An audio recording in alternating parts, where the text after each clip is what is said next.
It's very cliche to say, but I truly wear many hats. So in my spare time, I do a lot of volunteering. I'm the current president of the Restorative Action Alliance, which is a regional group in New York, Connecticut, and New Jersey that started at the beginning of 2020, and we've been growing and doing some great stuff. I'll talk a little bit about that later. I co-host a podcast called Amplified Voices with Amber Valangas. I don't know if some of you may know her, as she's been to a number of conferences and events. I'm a husband, I'm a father, I'm a son. I work in a totally unrelated field, and I have a bunch of work credentials. If you really want to know, you can come see me, but that's not why I'm here today. But I've been in leadership roles in some Fortune 50 companies. I've worked in distribution centers as a picker. So I've done everything from all the way from the bottom up to the top, and that's where I am. So and in 2021, I went in front of the Connecticut Board of Pardons and Parole, and I received a pardon and expungement of my record. So the state of Connecticut has told me that I can honestly state or legally state that I have never been convicted of a crime and never been arrested. If I'm asked, I can answer that I've never been. So thank you. Now, and I want to acknowledge up front, thank you. I want to acknowledge up front that I recognize how privileged that is, and that's not going to be available to most people, at least right now. And so a lot of what I'm talking about is some of the lessons I've learned that could be applied to other situations, whether it's looking for a tier reduction or looking for early termination from probation or any type of supervision or anything. So just keep that in mind. The other thing I'll state is that when I was first arrested, the idea of somebody, even in Connecticut, getting a pardon was unheard of. So part of what I'm going to talk about is being ready so that when that window opens up, because it can and you never know when, to be ready. So that's why I wanted to give this talk. I'm not an attorney. I don't profess to be a legal, we have attorneys that are floating around. If you need legal advice, you can talk to them. This is my lived experience, things that I've learned along the way that I'd like to share. So I'm going to go through some tips. The first one is, now I'm addressing this to somebody who may be pursuing some sort of a relief. It also, this is for, I know that we have people in the room that are family members. I know that we have other professionals. So it's from that perspective, but you can take this advice. So number one is you may not need an attorney. So the way I look at it, when you're, but you might, right? So you want to look into it. But when you're looking to stay out of prison or something like that, having an advocate by your side is really important. But like in the case for me, when I was going for the pardon hearing, them hearing it directly from me was very important. So having an advocate sitting next to me who's in a suit and tie, who's telling my story, almost waters it down. They wanted to hear directly from me. So the most important thing is be wary of the professional scammers, because there's a lot of unethical folks out there that are looking for $1,000, $3,000, whatever it is, and will promise we can get you this relief, and there's no guarantee with any of this stuff. So just do homework. That's that. But the next thing I've got here is find out what's available. So whether it's early release from supervision, a level modification, pardon or expungement, and take a look at everything. Sometimes there's a letter that a certificate of employability that makes it easier to get a job. Whatever it is, find out what's available. There's and do the due diligence. So check with the source, check with others. I know there's a tremendous number of resources, even in this room, just checking with each other. There's a website, CR Resources, that has a number of things that are available. We're talking about collateral consequences. So do the homework. Okay. All right, so I've got tip number 2 is don't rush it, but start right away. So what I mean by that is, so like in my case with the pardon, I started thinking about applying for a pardon on the day I was arrested. I said, this is not the way. When they were taking my belt and my shoelaces, I said, this is not how I'm going out. I'm going to reclaim my name. I'm going to reclaim my identity. As people were telling me, change your name. I said, I'm not changing my name. I'm going to own what I did. I'm going to find out whatever it is I need to do to fix it, and I'm going to live my life and be true to who I am.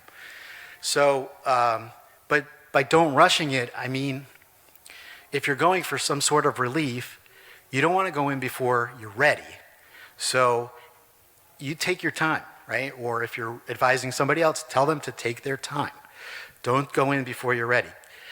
Keep electronic and paper folders. So I had a paper folder and I had electronic folder. When I was able to use a computer again, I had electronic folders. And anytime somebody patted me on the back, that went in the folder. Anytime I had a thought about anything, that went in the folder. Whether if it was paper, it went in paper. If it was electronic, an email, it would go into an electronic folder. And I had this pardon, and it went from year to year. This was not something that I dreamt up in 2021 and said, I'm going to do this. This has started, like I said, back on day 1. So collect it, be organized, write. Now this is the other piece.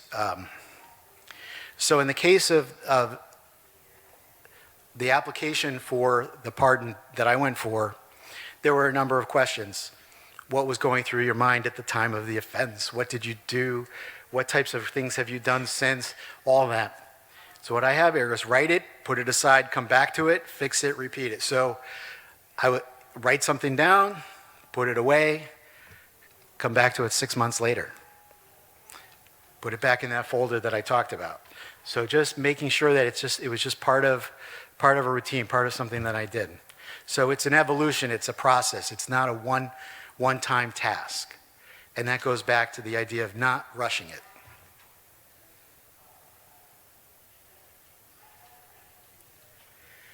So this one is really important, prosocial volunteering. And I know that the camera's really disturbing. So,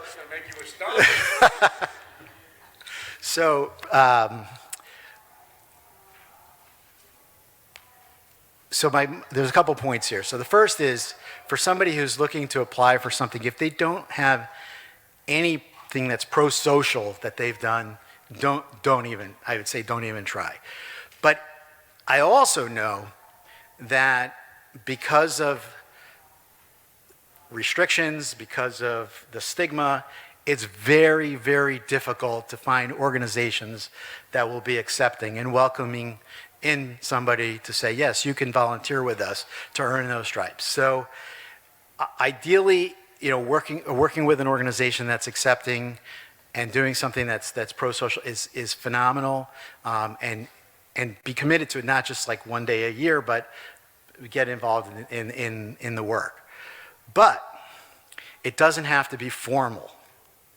Doesn't have to be formal. So, are you mowing the lawn for a neighbor who's been injured?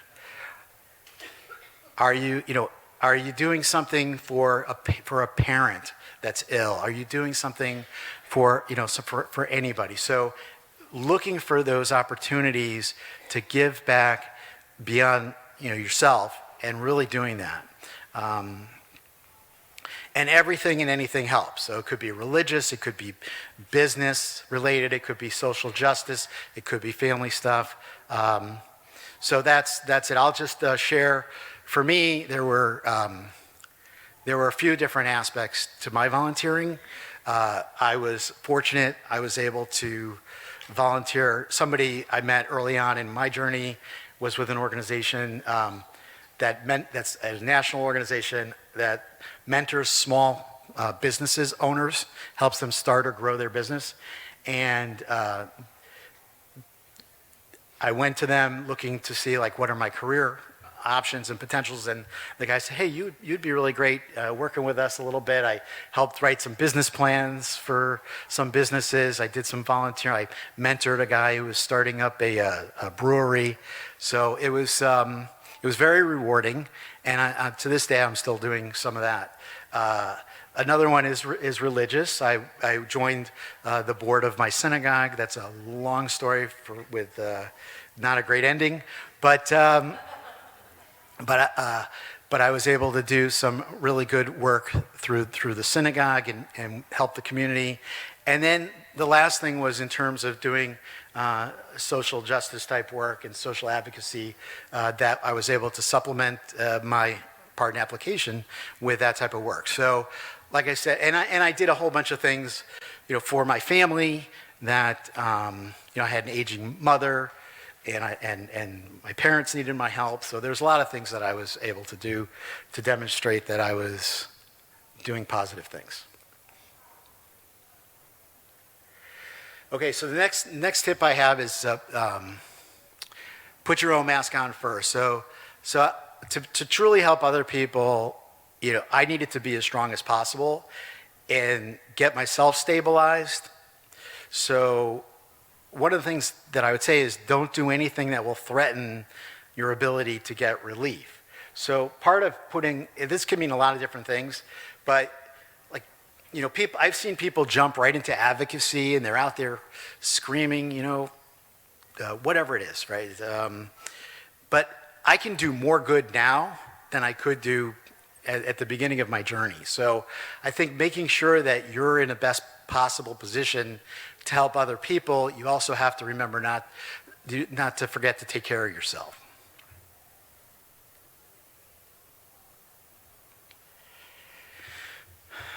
So this one I know can be somewhat controversial. I hear it a lot. We're going to fight. We're going to win. We're going to do. So the war terminology, the sports terminology, and it works in a lot of different spaces. But if you have somebody who's committed a sex offense or who's been convicted of a sex offense going out there talking about fighting and beating, right? That type of word choice, it just plays into the stereotype of what somebody who's convicted of a sex offense is like, right? So you're a threat. So I have always tried to stay away from that type of talk. I do talk about success, right? Talk about we're gonna lift up all of humanity. We're in favor of human rights, but I personally stay away from the fight and the war terminology. So just something to keep in mind, and especially if writing, on an application for some sort of relief.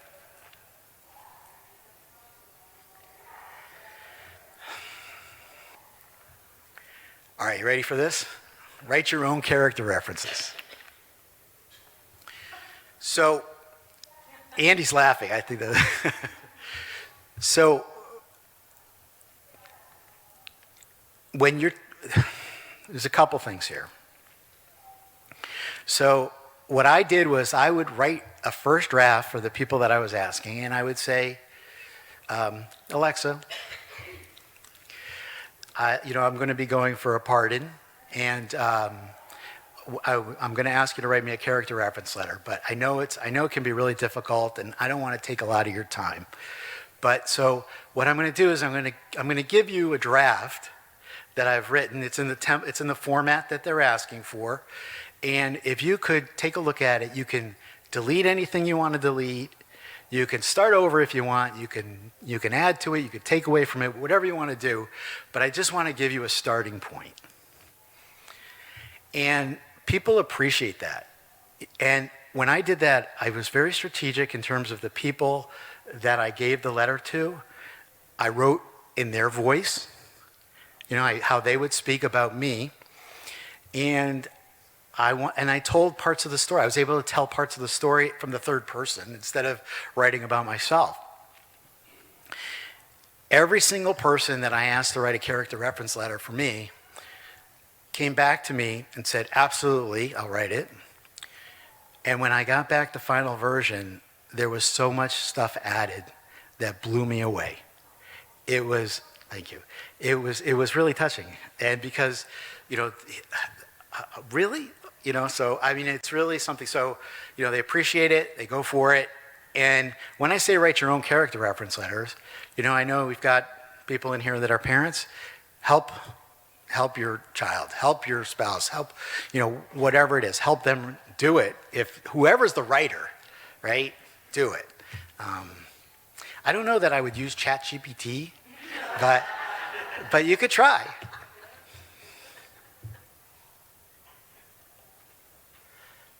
And I'm going to stay on the character reference topic for just a little bit more. So, in the case of the application that I was using, there was a template. So if they have a template, use the template. And what goes into the letter? Who's the person? How do they know you? How they know you. Acknowledge the conviction without minimizing or expanding on it. Provide examples of the positive contributions, right? So, and explicitly state that you, or who you're writing about, should be granted relief. And that's pretty much the formula. Now I've got, on the next slide, a couple of, one quick example. So something that's not good, right? Joe or Jason never meant to harm anyone. In addition, he really didn't because it was only an online offense, right? So that's not good. But good is, Joe shared with me his offense and how much he's learned in the process, and he's made so many changes in his life. The person I know is trustworthy and responsible, right? So you see how there's a big difference there between, he would never do that, really not guilty, but okay. So in Connecticut, we actually are able to watch hearings on YouTube. It used to be CT Network, but now it's on YouTube. I must have watched hours. This is like a thing I would put it on. I'd do work, and I would have the hearing, and I would watch. And it wasn't obviously most of the cases that came before the board were not sex offenses, but I got to a sense for what the board was looking for. What types of questions they might ask? What was the hearing process like? Now, if that's not available in your state, or if that's not available where you are, you can go to this link and you can look at Connecticut hearings just to get a sense for what is being asked in Connecticut. Because I guarantee it's going to be similar everywhere. The other thing is, in some places, they have live hearings where you can actually go and watch. So absolutely, in preparation, it's a good thing to understand exactly the flow, what happens, and be as comfortable as possible with that.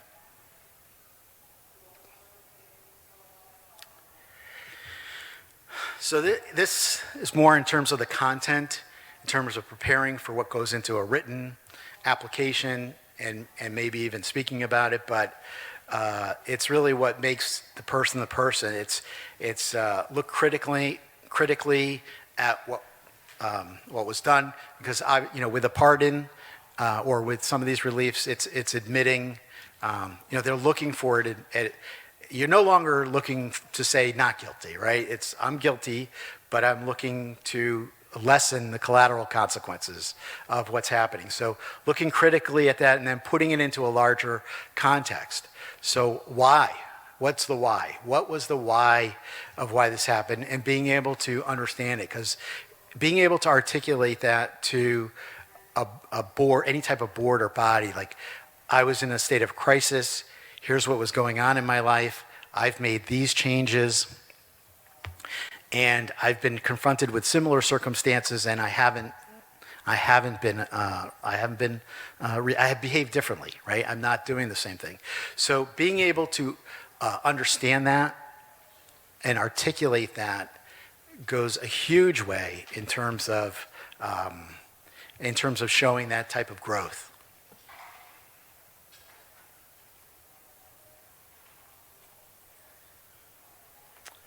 I'm just looking at my notes. Sorry. So I had here, for me, it was an inability to cope with extreme stress, right? So once I understood that, I was able to create a support group. I had different boundaries. I handle stress very differently today from the way I did over a decade ago. So along the same lines here, this one is demonstrating true remorse and never minimizing. We saw that goofy example a few slides back, but it's taking full ownership, making a plea for how you've grown. I made a note here to myself about a book that I found very helpful called On Repentance and Repair, Making Amends in an Unapologetic World. Just in terms of understanding causing harm and coming back from that and returning to a sense of self.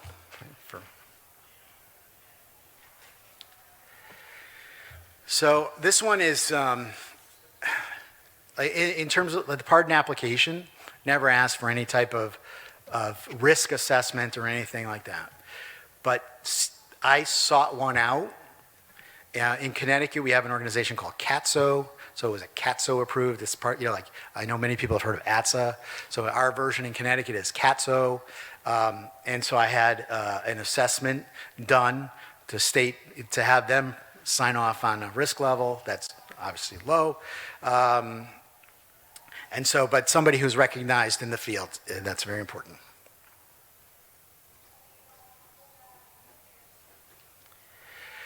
So, supplemental information showing strengths, whatever it is. Any degrees earned, professional degrees, certifications, professional recognition, volunteer recognition, religious recognition, anything. Credit score. If somebody has a great credit, if they're able to maintain credit through this. Whatever it is that makes somebody able to demonstrate that they have, whatever it is that makes them make this case, right? Use it. Use everything. It doesn't have to be asked for. You can provide it. So now we're up to tip 12. We've got, let's say there's an actual hearing. I would not go dressed like this. For mine, I would recommend for a man, buying a new white shirt, dress shirt, a new tie to feel that extra, special sharp. Be as prepared, so look as professional as possible. Prepare a statement, think it out in advance. That's something, when I talked about listening to the hearings, I saw a number of people who stumbled through their statement. They didn't know what they were going to say. It's such a big deal to be granted this opportunity, and then they blow it at the end. So having that statement that says if anybody has questions about that, we can bring that back. And then research. So research can mean different things. Like I talked about understanding who were the people that were going to be on this board. So for instance, in Connecticut, I think there's like 12 to 15 people that are on the board, but only 3 of them were going to be there that day. So I looked up and I researched every single one of them so that I knew when I was sitting across from them and they're asking me questions, I know who they are. And so I would be able to tailor my questions a little bit if needed.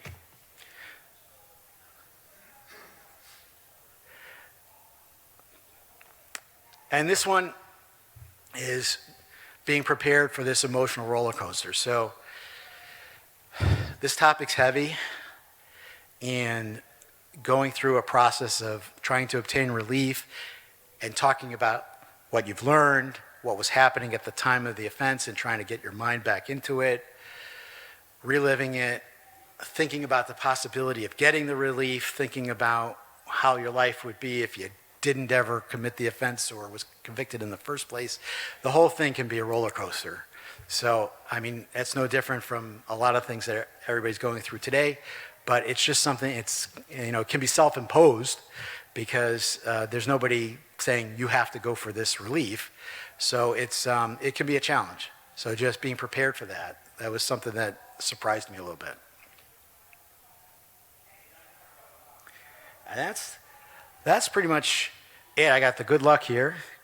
And then just you can see here a little bit. So I mentioned that Restorative Action Alliance is up in New York and Connecticut and New Jersey. So this is our little mission statement: through education, litigation, legislative advocacy, Restorative Action Alliance helps build safer communities which invest in primary prevention of sexual harm, meaningfully hold those accountable who cause harm, and safeguard the civil liberties of all.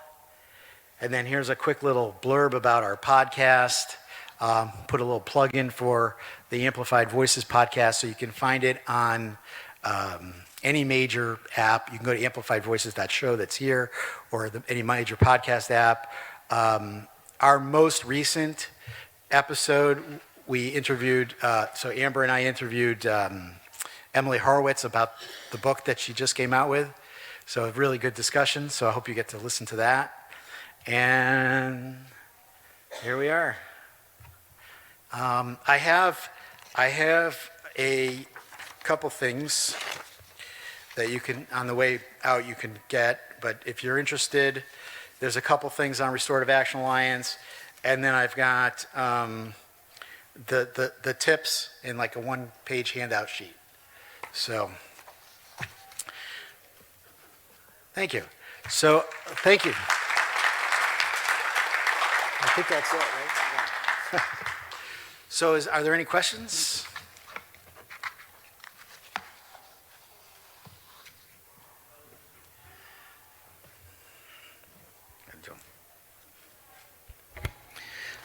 Great. I learned a lot from this. Is probably the forte of the entire conference for me.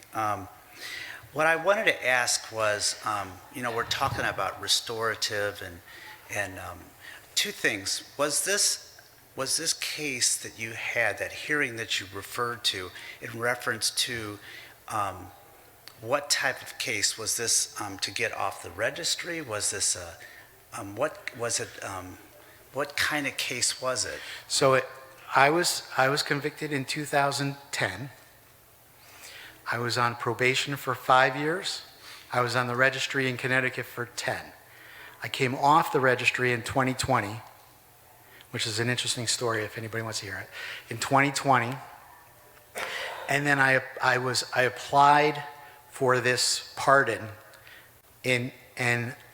almost within a month of coming off the registry entirely.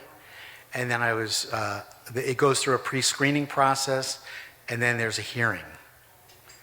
So it was for a total pardon expungement of my record. Wow, very impressive. This is music to the ears here.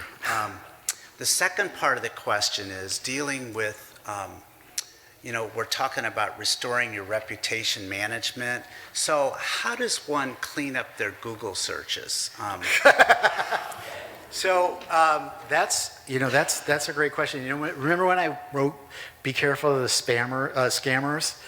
There are a lot of folks out there that will say they can do that, and they'll charge thousands of dollars. Maybe some of the techie guys could answer the question, but my understanding is you can't, you can call and you could try to get some people to take on articles and things like that. But in terms, so for me, like in the case there are a couple places that post mugshots, and I was able to say, here's my certificate that I got. Please take it down, and they did. But there are articles that came out in 2018 during this moral panic, right? So there are articles that if you search my name, they pop up. The patch that had the patch still has some stuff from 2019, right? So if somebody wants to go and Google me, it's still there. My understanding is you can do all sorts of stuff like create new web pages and put out great content. And in the SEO, you have the search engine optimization and all the keywords. You put stuff like I could put in there, Jason Wasserman is not a sex offender, right? Things like that, and have it pop. But then when they go to the page, it says Jason Wasserman is the greatest. He saved bunnies or whatever it is. So there are things that you can do, but it takes a tremendous amount of time, energy, and work to do it. And I guess I've chosen not to put my resources to that endeavor personally. But it is still out there, and it still can do damage, and it does. It does. Well, I know that there are firms out there, because when I resided in Ohio, they pushed down by way of algorithms these defamatory comments, and it pushed it to page 3 and 4, so Right. HR couldn't find them. But I'm finding less and less of these reputation management companies available for my cause. They're mostly available for commercial purposes. So I just wanted to know if you knew any specific companies, because I don't I have think the Andy time. has an answer. So I do too, there is a person that posted on Narsal Connections. I'd have to track it down. But he posted that he worked with a particular company, and I believe it was $100. wow. And so, and then just for explanation of how this would work, this is Google is in the business of providing information. That's kind of the end of their story. And if the information about you exists out there, all they're doing is serving their customers with the information. You can ask Google to remove certain things, and to essentially, at least your address, which is doxing, and that is potentially harmful.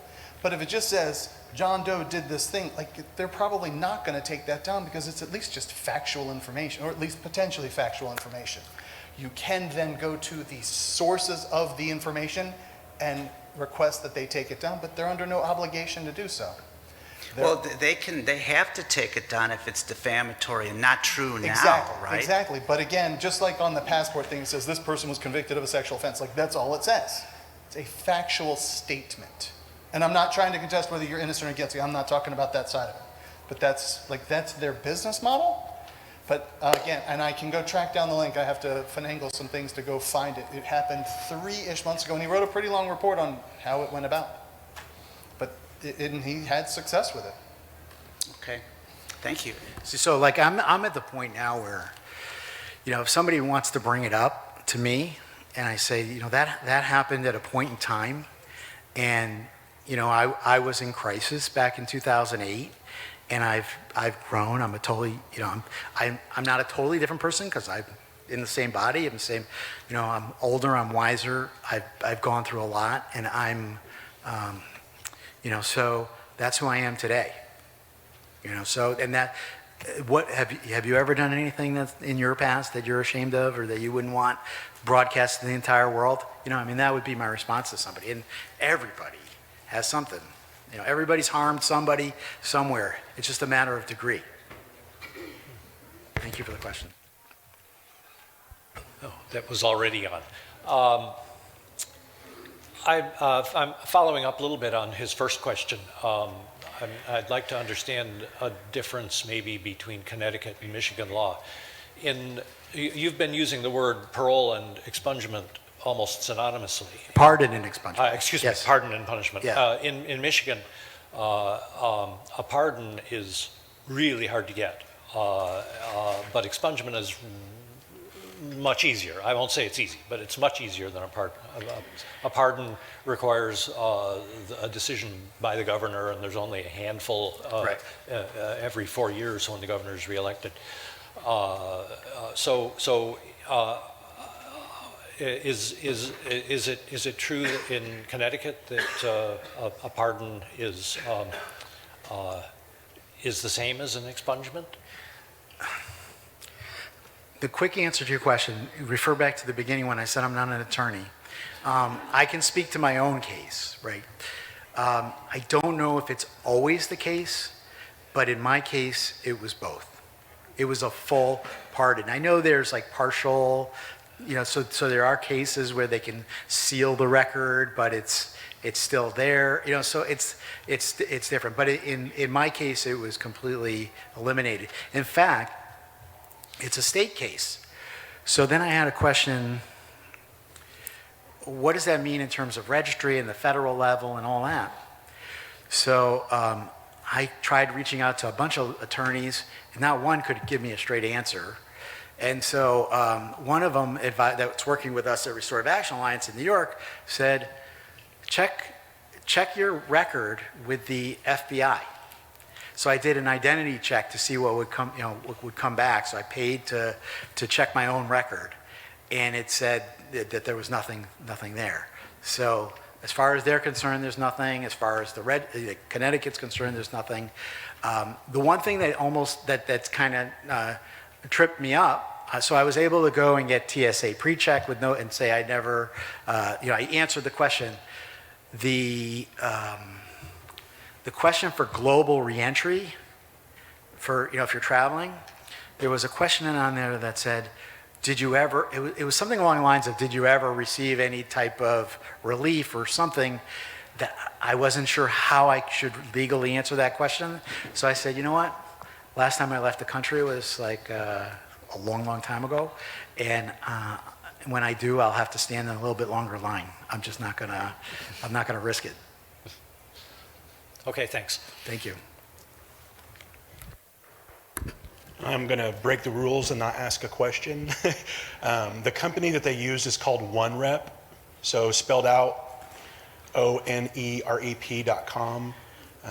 And he showed that it removed 160 some mentions of his name online. So Awesome. Thank you.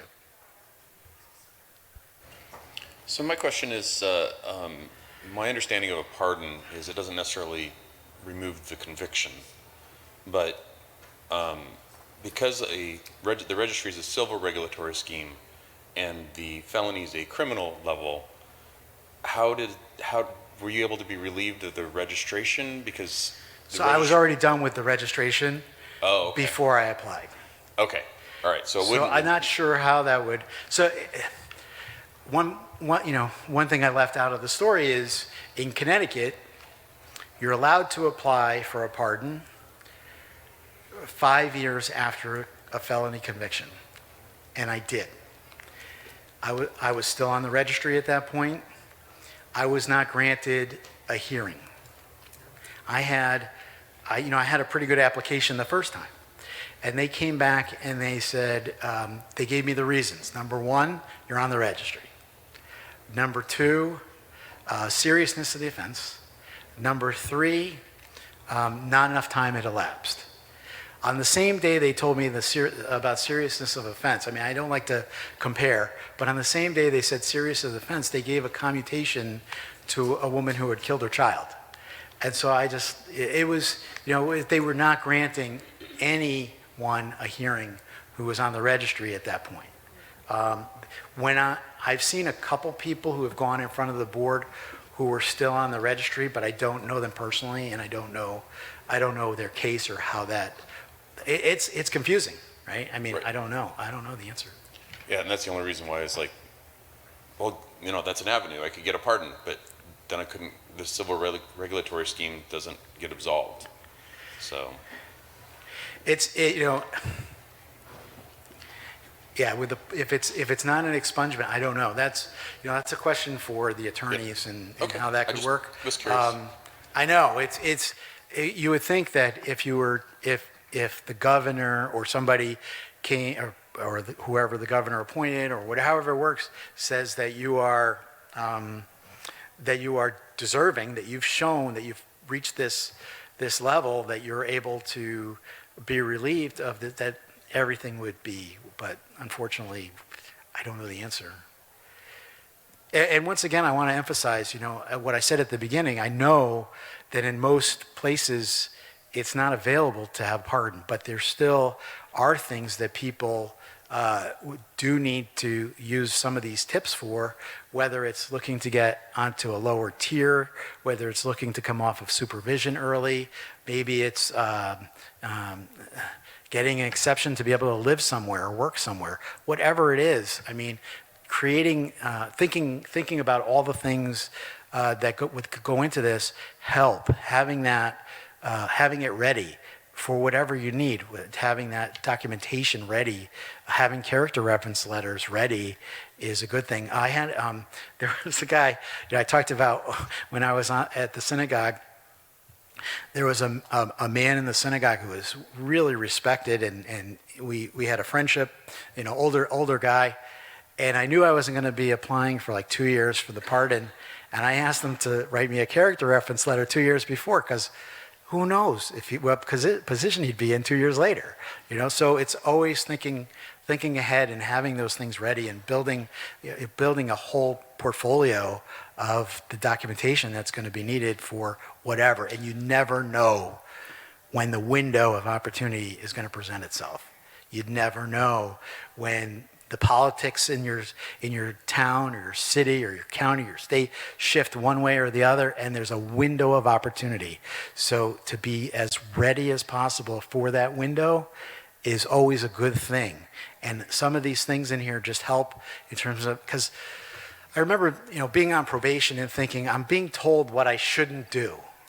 All these things I can't do. I can't have a camera. I can't go online. I can't do the, but I can't work here. I can't live there. But what am I supposed to do? What am I supposed to be doing? And thinking in terms of like prosocial volunteering and how do I help other people and how do I give back? That also, it builds up the confidence. It says I'm more than the worst thing I ever did. I know that's cliche and we've all heard it a million times, but it all comes together and works as part of the whole package. Any more thoughts? All right, well, thank you.